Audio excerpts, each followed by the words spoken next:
我再也不敢随便见网友了。最近我在聊天软件上碰到一个很聊得来的人，他叫许清，是一个很阳光的男孩子。我们已经聊了几个星期，并且惊喜地发现我们还有几个共同的好友。于是在他约我去他家吃饭，我没犹豫多久就答应了。他家是2室1厅，和他的人一样，收拾得干干净净的。只不过很奇怪的是，家中的香薰里总弥漫着一股若有若无腐烂的味道。许清也许看到我皱了皱眉，你是不是闻到什么味道了？抱歉，我今天才发现厨房里有些肉坏掉了，刚给处理了。他打开窗户透透气。小冉，你先自己玩会儿，我去做饭。在沙发上坐着的时候，那股味道又传来了。我嗅了嗅鼻子，隐约感觉那是从卧室传出来的。看了眼在厨房做饭的许清，我凑进卧室去看了看。这是一个很整洁的房间，墙上还挂着一个女孩的照片，女孩笑得十分灿烂。这难道是他的女朋友？他怎么没跟我讲过？突然，我注意到床上的枕头上沾着什么，看起来像陈旧的血渍，心里不禁泛起嘀咕：你怎么在这里？我转头看向许清，抱歉，我不该随便进入房间。许清表情看上去有些忧伤。这是我姐姐的房间，她前几天刚生病去世了。她走后，房间里的东西我就再没有动过。我看着许清苦涩地讲着这些话，不免有些心疼她。对不起，我并不知道这些。她抿了抿嘴，没事儿，我们出去吧。饭快好了，许清关上了房门，又去厨房继续做饭。我看着许清忙碌的背影，想拿出手机拍照记录一下，但是摸了半天都没摸到手机。想起刚才应该落在他姐姐的房间了，我看了看在厨房的许清，再次进到小卧室，手机就掉在了地板上。我弯下腰去拿床底下的手机，腐臭的味道扑面而来，我便顺着床下看去。突然，一具腐烂的女尸就躺在下面，直挺挺地瞪着我。我死死捂住自己的嘴巴，一瞬间汗毛竖起，我想大声尖叫，但理智告诉我不能表现出异常。我装作若无其事地走出了卧室，努力克制住自己的颤抖。许清此刻正在厨房转身盯着我，他手上拿着刚刚切菜的菜刀，脸上挂着一个奇怪的笑容，慢慢向我走了过来。你刚刚去哪里了？我咽了咽口水，努力维持着脸上僵硬的笑。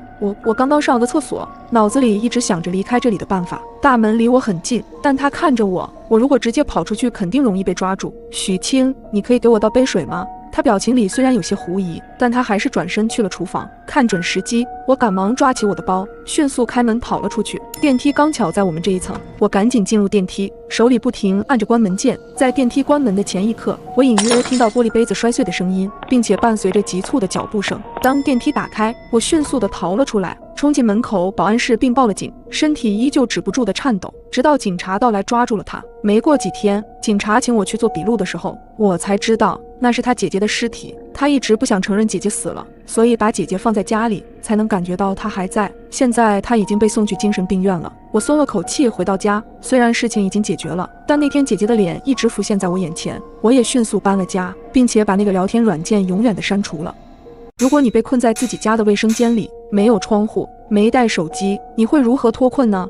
这是发生在我身上的一个真实的故事。我是个怀揣梦想的北漂青年，为了房租便宜，不得已搬到设施破旧的小区。可令我万万没想到的是，这将会变成困住自己的枷锁。这天凌晨，随着剧里的强哥下线，追了多日的电视剧也终于完结。我把小狗放在一旁，走进卫生间里洗澡。按照以往的惯例，我都会为了人身安全把门反锁，可这个保护措施竟让我差点丧命。这个厕所是个暗厕，空间狭小，也没有朝外的窗户，导致空气十分稀薄。我快速洗完后便打算出去透透气，可当我转动卫生门锁时，意外发生了。平常很顺利就可以打开的门，今天却纹丝不动。我傻眼了，门锁不会这个时候坏掉吧？里面的空气本就流通不畅。我再次尝试转动门把手试图打开，难不成是锁芯卡住了？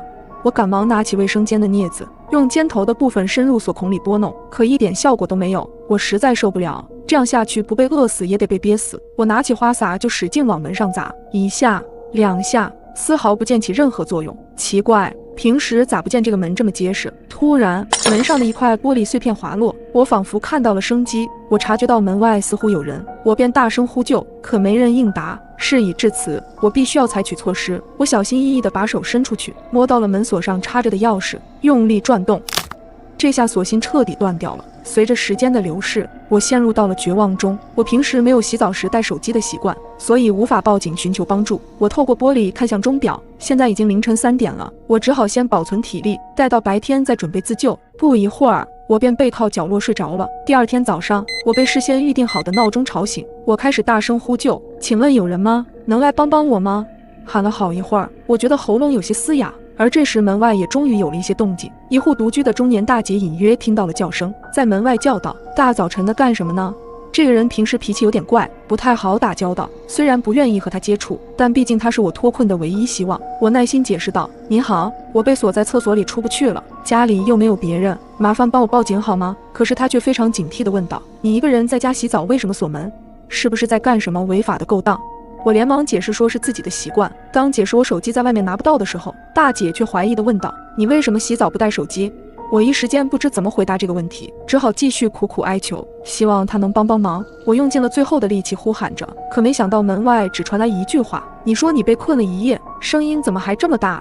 我看你精神很好的样子，你别随便开玩笑。”说完就再也没声音了。大姐最终还是没有选择救我，而在那之后，无论我怎样呼救，我家附近也再没来过人。我现在又渴又饿，心里仅存的那一丁点希望也早已消失殆尽。我害怕地蜷缩在冰冷的地上，眼泪也不自觉地流，不知不觉中再次睡了过去。这时手机备忘录响起，并把我吵醒，通知今天下午会有个快递。我顿时欣喜若狂，整整一个下午，我都趴在卫生间的门上，仔细听楼道里的电梯声，一有声音我就会大声地呼救，直到我嗓子喊哑，瘫坐在地上。快递也迟迟没到，想必是快递小哥打不通电话，就直接放柜子里了。扑面而来的绝望和疲惫感瞬间打透了我。我已经一天没有进食了，纯靠喝自来水才有一点力气，而我用着这仅存的力气，拿着花洒不断敲击着水管，不知道敲了多久，伴随着绝望，头也感觉昏昏的。我家的小狗突然开始不停地嚎叫，好像是觉察到我有危险一样，爪子也在不断地挠着卫生间的门。可现在的我连睁眼的力气都没有了，眼前一黑。再次醒来，我已经在医院的病床上了。警察叔叔跟我描述了经过，因为我家小狗焦躁不安的嚎叫，引起了楼上邻居的注意。他来到我家敲了敲房门，很快意识到了不对，便直接打电话报了警。终于，历经30个小时，警察破门而入，在卫生间里晕倒的我成功获救。回到家后，我一边喂着小狗，一边回想那噩梦般的遭遇，不禁流下了眼泪。我一度以为自己要死了，拿起了还在充电的手机，本以为失联1天多会有很多人在找我，可根本没有任何消息，就连约好去逛街的朋友也没有给我发信息，只是打了一个电话，看到没人接就没再问了。时间一天天流逝，一天晚上，我收到了一个快递，打开后里面空无一物，只有张纸条：“我正在看着你。”这不禁让我细思极恐，立刻报警，便马上搬了家。我从没想过，手机上和我聊天的竟然不是我的姐姐。我的姐姐毕业后就去了外地，我们每天都会聊天，分享一天的趣事。今天早上，我连续给姐姐发了3条消息，都没有回应。我虽然有点疑惑，但以为姐姐是忙于工作，就没当回事。第2节选修课时，小可，姐姐在上班的路上，脚被砖块砸伤了，你能过来看看姐姐吗？看到姐姐发来的消息，我有些担忧，但是隐约感觉她说话的方式有些奇怪。小可是我的小名，可姐姐一般只有生气的时候才这么叫我，而且姐姐都直接说我，很少自称姐姐。也可能是我想多了。我盯着屏幕，刚想回复，那边突然又发了2个哭哭的表情过来。我皱了皱眉，那种不安的第6感又涌上心头，就好像对面在跟我聊天的根本不是我的姐姐一样，因为姐姐聊天从来不发表情。我犹豫了一下，回复道：“姐，你发个视频给我看看呗，我看看你伤得严重不？”那边沉默了一会儿，回了一句：“好吧，你等等。”随即一张照片发了过来，是姐姐的脚部照片。我们之前一起做美甲的图案还没全掉完，脚面上还裹着纱布，但应该不是很严重。我松口气，看样子是我太敏感了。我又和姐姐说了几句话，但她话里话外都是让我过去看她的意思，我便只好答应她。我明早请完假就来看你。不行，对面态度强硬，随即似乎认识到不对，放缓了语气：“姐姐一个人晚饭都做不了，小可晚饭前能到这吗？”晚饭前，我试试吧。心里却对姐姐这样强制的态度有点抵触。下课后，我赶忙回到寝室收拾行李。小可，你去哪儿？室友问我，我顺手把手机递了过去。我准备请假去照顾一下我姐，她脚受伤了。室友看着手机，我们一会儿要排练啊，明天就要上台了。我看你姐不是有人照顾吗？我心头一震，她不是一个人吗？我迅速凑了过去，你看这角度，明明就是另一个人拍的。我拿过手机，打开照相功能，往自己的脚拍去，尝试了几次，果然这个角度很难自己才能拍到。我觉察到不对劲，我赶忙拨通了姐姐的视频电话，铃声响起不久便被挂断了。姐，你怎么不接视频？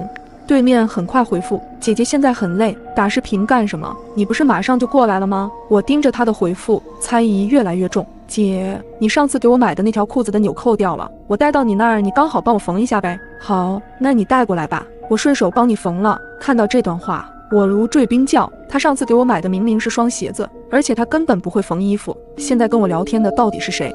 我越想越害怕，赶过去的同时也给发小打了个电话，他和姐姐住在同一个小区，了解了事情原委。他主动提出装成物业先帮我去看一下。我坐在车上，忐忑不安地等待着他的电话。过了一会儿，家里的灯是亮着的，我敲了好久的门，没人回应。你姐是不是睡着了？那你有听到狗叫的声音吗？没有啊，难道出去遛狗了？坏了，真出事了。挂了电话，我赶忙打电话报警，警察也说很快就到。我赶到的时候，看到警察正好押着几个人出来，我冲进屋子里，最先看到的是躺在门口僵直没了呼吸的乐乐，我身体不自觉地抖了起来。走进卧室，看到发小正在安慰着姐姐，鼻子一酸，直接冲过去扑倒姐姐的怀里，悬着的心也终于放了下来。后来才知道，他们是一个拐卖妇女的团伙，早就盯上了一个人住的姐姐，并在早上姐姐准备上班时冲进了姐姐的屋子。可没想到我刚好给姐姐发了消息，就想把我也骗过去，我才会觉察到不对劲，并且报了警。也很感谢我的室友和发小，如果不是他们，那后果真的不敢想象。你知道如何快速脱单吗？手机似乎听到了我的心声，作为母胎单身的我迫不及待地点了进去，但我没想到后面发生的事让我永生难忘。刚打开软件，我就看到了一个令我非常心动的女生，看着她的照片，感觉自己心跳从来没这么快过。我鼓起勇气跟她打了个招呼，很快她就回复了我：你好呀。想着自己应该主动一些，刚输入到一半，没想到对方先给了我回复：我叫小爱，我是第一次玩这个软件，我看到你照片觉得你还不错，咱俩可以多聊一聊。我真没想到她竟然会对我也感兴趣。从那之后我们就经常聊天，很意外小爱是个善解人意的女生。我经常忙过头忘了吃饭，她总会贴心的帮我点好外卖，哪怕我再三拒绝，不想让她这么破费，她却笑意盈盈地说：你总是不关心自己的身体，我会心疼呀。我们感情逐渐升温，甚至有一些想见见她的冲动，但我并没有被爱情冲昏头脑。我知道很多人说过网恋都是骗人的，不是骗钱就是对方长得很丑，更有可能是个男的。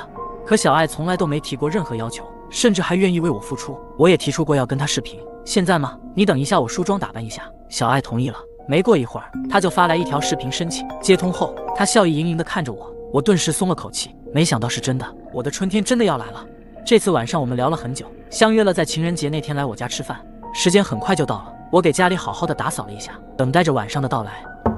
一阵敲门声传来了，他来了，我非常惊喜，心跳也不自觉加快，深吸一口气打开了房门。小爱笑意盈盈地站在门口，我便邀请她进来了。在沙发上坐着的时候，我有些拘谨，悄悄看她，却看到她一直在低头玩手机。我微微蹙眉，刚想问一下她在干嘛，电话响了，小爱接起了电话，那头我听出来是个男人的声音。等挂断电话，我好奇地问他在和谁打电话，只见他突然用非常奇怪的眼神看了我一眼，我心下一惊。我想着第一次见你，给你准备了惊喜，我感觉此时我应该高兴的，但不知道为什么看着他我心里总有些毛毛的。没一会儿，敲门声响起，外卖来了。我觉得我此刻应该拦住他，但显然他的动作比我快。只见小爱拉开了门，一个身穿黑衣戴着黑口罩的男子走了进来，小爱此刻就站在他的边上，看着我微微笑着。强哥，就是他。我看着小爱嘴中的强哥掏出了一把刀，对准了我，把你账户里的钱都转过来，现在马上，别耍诈，你有多少钱我们都知道。我慌得一批，看着这个男人魁梧的身材，我只能听话的照做，颤抖着把钱都转给了他。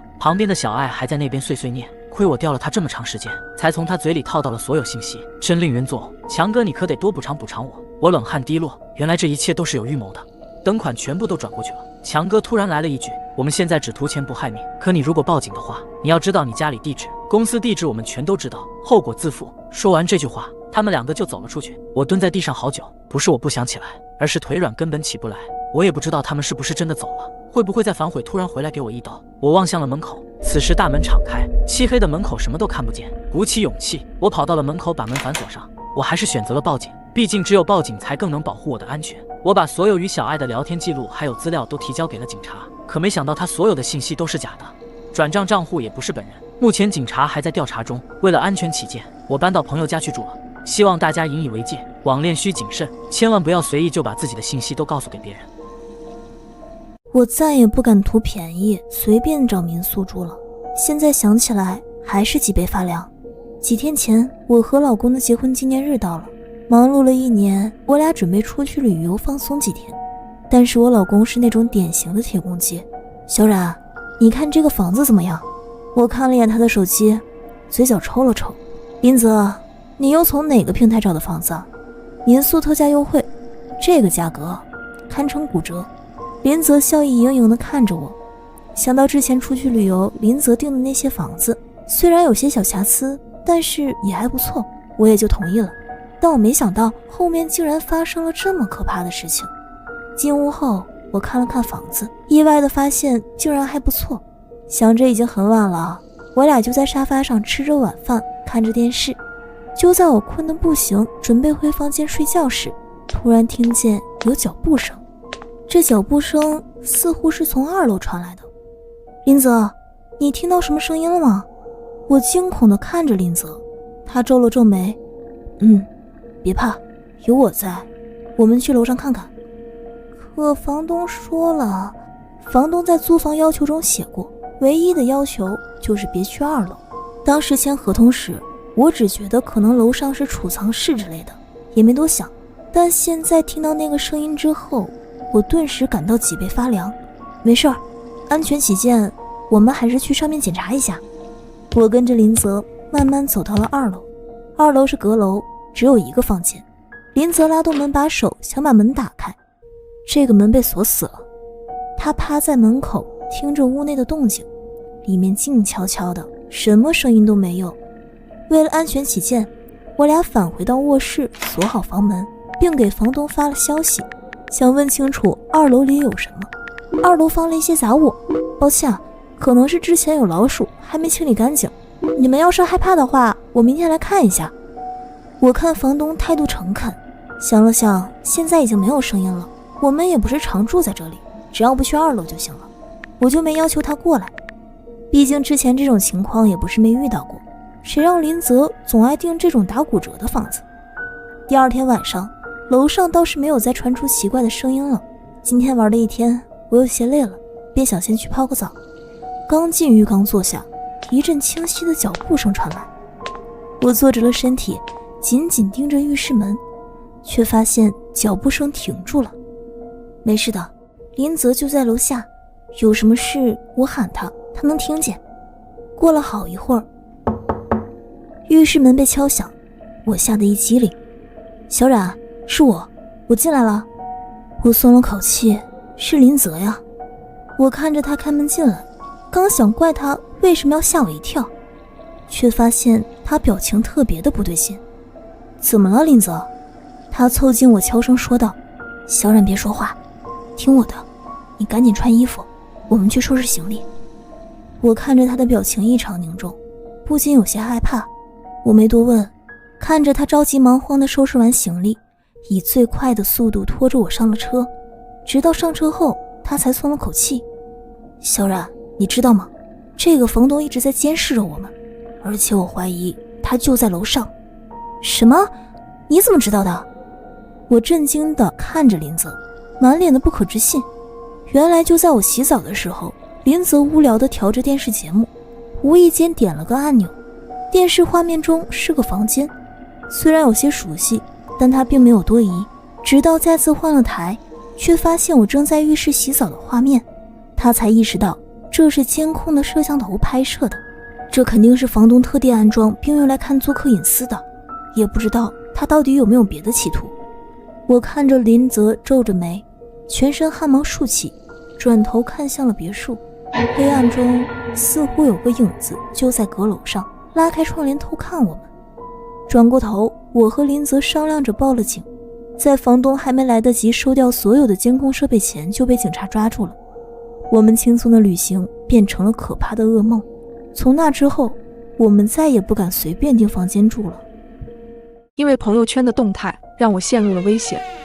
前2天我偶然刷到闺蜜的朋友圈，因为许久没联系，也好奇她的近况，点开后发现只是一些风景照片，但是看到发布的位置信息好像离我并不远。我赶忙点开聊天框，小美，你在我家附近吗？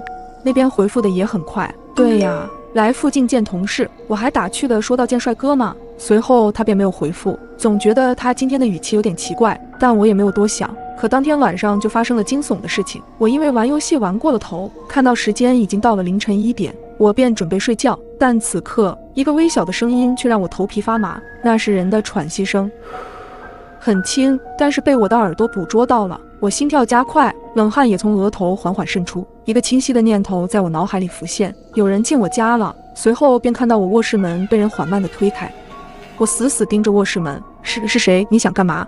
我壮起胆子大声呵斥着，声音虽然很大，可因为恐惧还是夹杂着颤音。门口的人可能被吓到，停下了手里的动作，但是透过门缝，我看到此时客厅的大门已经大开，人影飞快闪过，但他的脚步特别轻，甚至连走廊的声控灯都没亮。我赶忙抓起电话报警，从来没想到这种事情会发生在我身上。随后警察很快赶到，开始了调查。家里不敢住了，我只能到附近的酒店暂住。第二天，我正在椅子上休息，又看到闺蜜小美的朋友圈，照片上正是自己住的酒店。我有些惊讶，难道她也在这儿？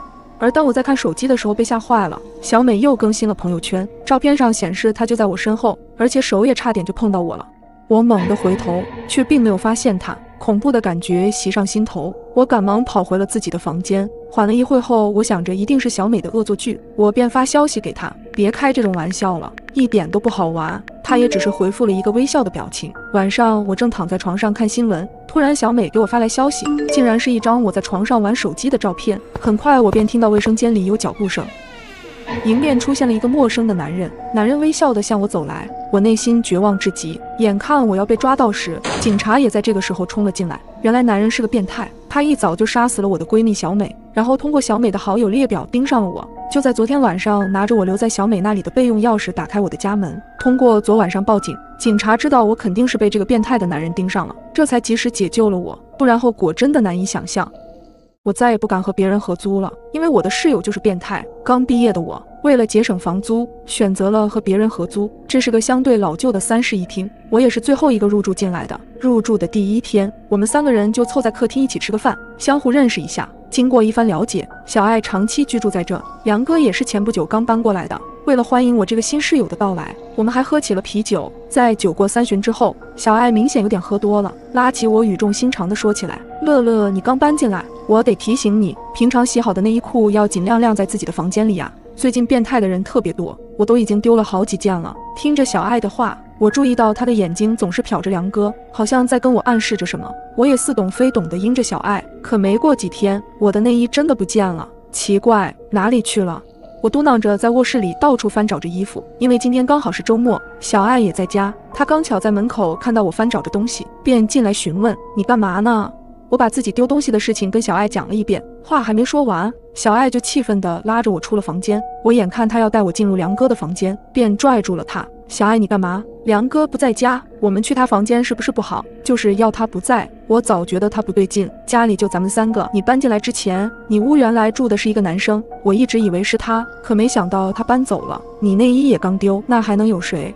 我震惊地看着小爱，满脸的不可置信，但想了想，比起梁哥，我更愿意相信小爱。随后，我俩就开始在梁哥的房间里翻了起来。也没多久，小爱就从梁哥的床下掏出了一个塑料盒子，里面整整齐齐摆着好几件内衣，有小爱的，也有我刚丢的。你看证据确凿了吧？我就说这人有问题。小爱，那接下来怎么办？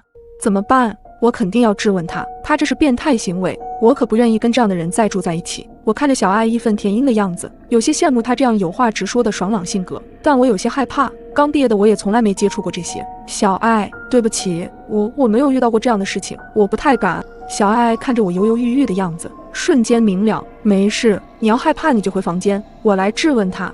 他拍了拍我的肩膀，一副理解的样子，我更羞愧了。到了晚上，小爱让我回了房间，他就一直守在客厅坐着，等着许良回来。我静静地抱着腿坐在卧室里，也没开灯，直到快到10点的时候，门外传来了开门声，许良回来了。随后门外传来一阵激烈的争吵，我很好奇，悄悄给门开了一条缝隙，想看看外面到底发生了什么。在客厅里，许良经受了小爱一系列的质问之后，没有一丝紧张，依旧像从前一样，脸上带着笑意。你必须搬走，现在证据确凿了，你如果不搬走，我就把你的事情报到网上去。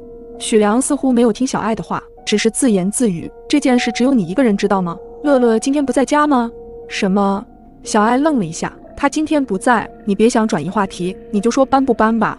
听到小爱的话，我不免有些感动，他哪怕知道我不愿意面对，却还是保护着我。正当我还在自我感动的时候，只听到许良轻笑了一声，随后什么都没说就走进了自己的卧室。没过几分钟，他就走了出来，同时他的手上还握着一根防身棍。记得以前许良还笑着对我俩说，如果有人来咱们家，我就拿着这根棍子砸下去。放心吧，有我在，你们都安全。而此时此刻，这根棍子直接就朝着小爱用力地挥了下去，边砸还边嘟囔着：“傻姑娘，如果没人知道的话，我为什么要受你的威胁？”我看着这个画面，瞬间瞪大了眼睛，眼泪不自觉地溢了出来。我死死捂住自己的嘴巴，一点都不敢出声。我悄悄地关紧了房门，轻手轻脚地锁了起来，顺着门边就坐在了地上。怎么办？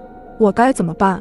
突然，一声震动的响声传进了我的耳朵，在这安静的房间里显得格外刺耳。我吓了一跳，是许良发来的消息：“乐乐，你在哪儿？”我听到脚步声逐渐靠近了我的房门，他一定是猜到我在家了。顾不得其他，我拿起手机赶紧报了警，哭着将整件事情告诉了警察，只希望在他破门之前，他们能赶到。一阵阵的砸门声传来，我害怕地躲进了床底下，死死地捏紧自己的手机，又打了个电话给警察：“你们快来，他快进来了。”警察姐姐轻声地安抚着：“别怕，警察已经到楼下了，你想办法拿什么抵一下门。”我颤抖地思索着卧室里有什么东西能把门抵住。对了，衣橱。此时我十分庆幸这个衣橱是活动式的，我爬出床底，跑到了衣橱边上。乐乐，你果然在家。我惊讶地转头看向门口，只见房门已经被许良砸出了一个洞。就在他继续砸门的时候，我使出吃奶的力气把柜子推向了门口，死死抵住。不知道什么时候，砸门声停止了，我听到了很多人的脚步以及打斗声。别动，警察！随后，我的门被轻轻敲响。小姑娘，你出来吧。放心，他已经被制服了。听着这个声音，我推开衣橱，透过刚刚许良砸出的洞看去，确实是警察。打开门，小爱已经被白布盖上了。我瘫软在地，不断地抽泣着：“对不起，对不起，小爱。如果不是我懦弱，最后我搬离了这座城市，但这件事永远地留在了我的心底。我再也不敢随便发朋友圈了。”这天凌晨3点，玩游戏玩过头的我发了条朋友圈：“好想吃小龙虾呀。”然后我便扔下手机准备入睡，半梦半醒间，我听到了敲门声，有人在门口喊着：“有人在吗？麻烦您拿一下餐。”可我并没有下单。正当我要打开外卖软件查看时，门外的声音再次响起：“拿一下外卖。”透过漆黑的客厅，我死死盯着那扇门，一动不动，感觉门外的人下一秒就会破门而入。外面不一会儿传来脚步声，他应该是走了。我顿时感到一阵后怕。当我第二天上班时，问了闺蜜，闺蜜说昨晚没看到我发朋友圈。我看了看，没错，朋友圈确实没发出去。那外卖怎么会送到我家？不会有人正在暗处监视着我吧？夜晚，我害怕到失眠了。这回的敲门声极其富有规律，不快不慢，每次3下。我打开手机，又是凌晨3点。我瞪大双眼，敲门声再次响起：“您的外卖取一下。”我蹑手蹑脚走到门口，屏住呼吸，从猫眼往外望，的确是外卖小哥。他见屋里可能没人，便开始打电话。手机突然的震动，吓得我没拿住，掉在地上。“您要是在家就把门开一下吧，我这边还有单呢。”外卖小哥听到了声音，再次叩门。你放门口吧，我一会儿拿。我趴在猫眼监视着外卖员的一举一动，直到他乘坐电梯离开。我最终还是没敢拿外卖。天亮过后，我正想打算报警，刚要打电话，手机里收到了一条消息：“你怎么不拿外卖呢？”这人是谁？我不记得跟他有过好友。我刚想问他是谁，他紧接着问我：“你不是想吃小龙虾吗？我点了外卖给你，为什么不接？”然后附带张我家门口的照片。我心脏狂跳，太阳穴突突跳动。你是谁？我冷静下来想想，我要先找到他的身份。趁他回我消息期间，我快速翻阅他的个人信息，可并没有搜到有用的内容。聊天界面一直显示对方正在输入。我率先打断他：“不用回了，我会马上把你删掉。如果你再骚扰我，我会报警。”说完之后，我就把他删了。这下他彻底消失在我的通讯录中，这里太危险，我必须要马上搬走。我给房东大姐打电话，并说清自己的遭遇和顾虑。大姐也不想在自己的房子里惹出事端，有些为难地说道：“房子可以提前退租，但押金要扣掉1半。”我爽快地同意了大姐的要求。和自己的生命相比，1半房租又算得了什么？我带着行李打算去闺蜜家先住一段时间，直到找到房子。闺蜜想要我长期住下，但她快结婚了，耽误人家太长时间也不好。很快我便找到了新的房子，约好一起搬家的朋友被老板临时叫走，我便自己回到原来的房子，收拾些剩余的东西。我在电梯碰见了邻居大姐，这大姐对人蛮热情的。好几天没看到你了，还以为你搬走了呢。我浅浅笑着，我是要搬走了。大姐你怎么知道？搬到你男朋友家去呀？我满脸疑虑，男朋友？我单身啊。是吗？那天我明明看见一个男人开门进你家了。大姐也疑惑。听到这里，我心跳都冷不丁的漏了半拍，声音发抖的问：他进去了吗？大姐压低声音回答我：“没有。”我问她是不是新来的，她就马上离开了。听完过后，我完全不敢回房间。大姐，您能陪我回趟家吗？大姐点头答应。我打开房门后仔细查看四周，发现家里并没有被翻动过的痕迹，便送走大姐。我迅速把东西打包好，然后打给搬家公司。我现在必须马上离开这里。这种紧张感直到我坐上副驾驶时才消失，这下应该就能彻底摆脱危险了。晚上到了新住所后，刚跟搬家师傅把东西放在门口，我心里一凉。新房的钥匙刚刚在我收拾东西时被我落在了茶几上。师傅擦了下额头上的汗：“小姑娘，你先回去取钥匙，我把其他东西搬上去等你。”回去的时候，我在脑海里演绎了无数遍进门到拿钥匙的过程。我硬着头皮走到了门口，身体也开始不受控制的起鸡皮疙瘩。我深呼一口气，准备打开门锁。屋内没开灯，已经搬空的客厅显得更加漆黑可怕。我右手触摸到了墙上的开关，灯亮了。我看到了躺在茶几上的钥匙，手刚抓到钥匙，听到身后传来门被关上的声音，我被吓得浑身一哆嗦，想着是不是风吹的，扭过头看向门口，只见一个男人向我走来。我等你很久了。此刻我的脑子和腿好像分了家，脚也像被钉在了地上，眼睁睁看着这个男人一步步逼近了我。我想呼救，嘴巴张开却失了声。我尽量保持冷静，哆哆嗦嗦的在背后拿起手机准备报警，却被这个男人发现。想报警是吗？仔细听他的声音后，我发现这个声音竟然跟第一次送外卖的人一模一样。男人攥紧我的手腕，疼痛让我变得清醒。他突然一巴掌扇在我的脸上，我开始挣扎，用另一只手去抓男人的脸。我用力去踢向他的要害处，他被我彻底惹怒，一拳捶在了我的肚子上，口腔中涌出一股血腥味。我瘫软在地，他不知道从哪里掏出一节麻绳，把我手脚绑住。我问他是谁，他默不作声，将一块胶带粘在我的嘴上。男人拽起我的头发往卫生间走，头皮传来的刺痛感让我想要大声尖叫，可嘴被堵住，只能发出呜呜的声音。我的手机在地板上一直震动，可能是搬家公司正在催我。男人听见震动的声音变得异常恼怒，抓起手机就摔在地上。现在我最后的希望也破灭了。男人手里拿着一把锤子向我走来，我条件反射般闭上双眼。我根本不认识这个男人，无仇无怨，为何这么针对我？他突然大笑：“你不是很想死吗？那我就成全你。”我皱眉，睁开双眼怒瞪他。这个男人怕不是脑子有病，想复仇找错人了吧？嘴上被胶带粘上的我无法辩解，但这个变态好像还困在自己的世界里。他是个疯子，我要冷静，否则保不准他会做出什么事来。男人继续自言自语：“你不是发朋友圈想要死吗？我这不正好遂你的愿了？什么？就因为我在朋友圈里说烦死了，这人就当真以为我想死？我更加确定他就是个疯子。你挑个死法吧，是用锤子砸开你的脑袋，还是用利刃割开你的颈动脉？”我感觉到我可能逃不掉这个变态的控制，我便打算拖延时间，赌那个师傅会发现异常来救我。他看我一直发着呜呜的声音，见状扯开我嘴上的胶带：“你就是个疯子，根本不去在意别人的感受，你以为是在帮别人解脱，但你错了，你只不过是给你犯的错误想找个理由罢了。”我恶狠狠盯着那个男人，他被我彻底激怒了。不要怕，我是来帮你解脱的。他抄起锤子要向我砸过来，房门被警察踢开，一把抓住他拿锤子的那只手，瞬间就地制服。原来搬家师傅刚才打电话过来，被那个男人砸手机时误触接通了，听见手机里传出打斗声，便直接报警了。后来警察找我做笔录，我才知道这个变态一直长期潜伏在我的家里，对我的生活习惯了如指掌，甚至也会偷看我手机里的内容，好像猫抓老鼠一样戏耍着我。因为这次我长久离家，满足不了他的欲望了，才对我动了杀心。经历过这一遭事情，让我有种劫后余生的感觉，我变得更热爱生活了。早上我在门口看到了我家猫的尸体，旁边的单子上写着：“您的外卖到了，请记得给好评哦。”是小咪。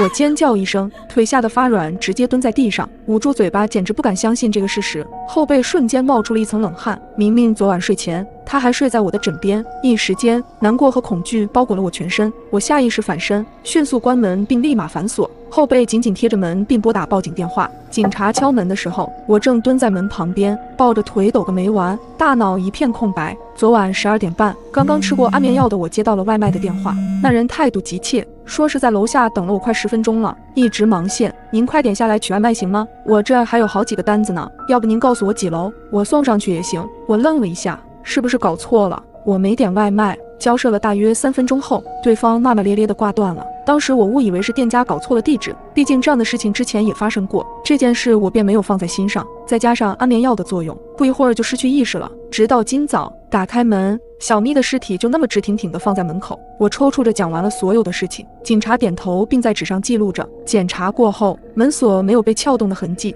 难道那个人有我家的钥匙？突然我想到了什么，急切地告诉孙警官，我家猫有时自己会开门的。说完，我看向不远处僵硬的小咪，眼泪啪嗒啪嗒地往下掉。昨天我好像忘记反锁了。警察拿过我的手机查看了一番，可他接下来的一句话让我全身起了一层鸡皮疙瘩。在你删掉的订单里，我们找到了你昨晚下单的外卖记录。不可能！我惊讶地捂住嘴巴，尖锐的声音在客厅回荡：不是我，真的不是我，我没有点外卖，也没有戏耍外卖员。警察先生，相信我，请你相信我。说到最后，我只剩下了呜咽。一旁的女警官轻轻地为我顺着后背：你放心，我们会调查清楚的。小猫的尸体我们需要带回去，你有亲戚朋友吗？安全起见，这几天就先不要住在家里了。送走警察后，我在家门口蹲了很久。在这座陌生的城市，我没有什么亲戚，只有男朋友刘泽。想到警察离开前说的话，我下意识地裹紧了双臂，不排除有人进入你家的可能。最近好几个事件与独居女性有关，在他们家门口都会有这么一个三角形标志。巨大的恐惧过后，我逐渐冷静了下来，开始复盘最近发生的事情。标志是什么时候出现的？现在想来得有半个月了，并不是我木讷安全意识弱，这是个老小区，墙面上总有些调皮的小孩画的东西，因此这件事就被我忽略了。想到这里，我拨通了男友刘泽的电话，将这些事大体说了一遍后，等他来的过程中，同一栋楼的几个邻居听说之后找来了，对门的王婶和楼上的李哥，他们一边安慰我，一边陪我等刘泽的到来。几个人叽叽喳喳的要找物业，要求在小区里安监控才可以。看见刘泽的一瞬间，我抱住他大声的哭了一通，发泄了所有的恐惧。在他的提议下，我带着东西去了他家。刘泽住的地方距离我家不过10分钟的路程，他租了个公寓，并不是很大。正在我将牙刷往洗手台摆的时候，接到了警察的电话。李女士，我们查到昨晚你的账号确实点了一份外卖，但是账号 IP 不在你家，而是在留取家苑。那个外卖员有人证，您家猫咪死亡的事情跟他无关。留取家苑是刘泽的小区。看着他在厨房哼着歌兴奋炒菜的身影，我深吸一口气，颤抖着拿起了他的手机，刚准备打开外卖软件。瑶瑶在干嘛呢？快过来帮我打个鸡蛋。我赶紧将手机揣兜里，来了。猜猜我要给你做什么好吃的？给你做一份不一样的西红柿炒鸡蛋。那我很期待哦。一时间不知道该觉得开心还是害怕。进洗手间掏出手机，外卖软件上登录的正是我的账号。就因为我一直拒绝跟他同居，竟然搞了这么一出。1周前我俩出去吃饭，我去厕所的间隙将包给了他，出来的时候他人就不见了，过了很久才跑回来，借口说是去接老板电话，肯定是那个时候去配了钥匙。想到电视剧里那种病态男友，鸡皮疙瘩瞬间爬满了我的全身。佯装淡定走到厨房门口，我借口下楼买东西，行李都没拿就打上车回了家。到家后给他发了分手的短信，拉黑了他所有的联系方式，订了隔天一早回老家的车票。过了大约15分钟，他狂拍我的门，求我给他一个解释的机会。我在业主群发了个消息，可以麻烦各位邻居帮我出去说一声，我家里没有人，并再次拨打了报警电话。过了2分钟，楼上的李哥回了个 OK 的表情，之后邻居们都轮番的安慰着我，对门的王婶更是一条60秒的语音甩了出来，大体意思就是他要是敢一直来骚扰我，邻居们就把他打出去。我透过猫眼看到几个邻居跟刘泽在外面吵了起来。就在刘泽要动手的时候，孙警官到了。刘泽意味深长地看了眼我家的方向，吓得我闪到了一边，甚至害怕他通过猫眼就能看到我。本以为就这样摆脱了这个变态，谁知道半夜我再次接到了一个电话，接起来竟然是刘泽的声音。我到底做错了什么？你怎么总是一句话不说就走？昨晚也是这样。没等他说完，我便破口大骂：刘泽，你这个死变态，是你害死了小咪，我们分手了。接着将手机关机。当晚我睡得并不踏实，天刚泛亮光，我便起床。打开房门的一瞬间，我的尖叫声划破了长空。刘泽满身是血的坐在我的门口，地上是一张外卖单，您的外卖到了，请记得给好评哦。再次看到这张外卖单，我便直接晕了过去。哼，李瑶瑶胆子还是这么小。女人对着镜子又嘴角缓缓上扬，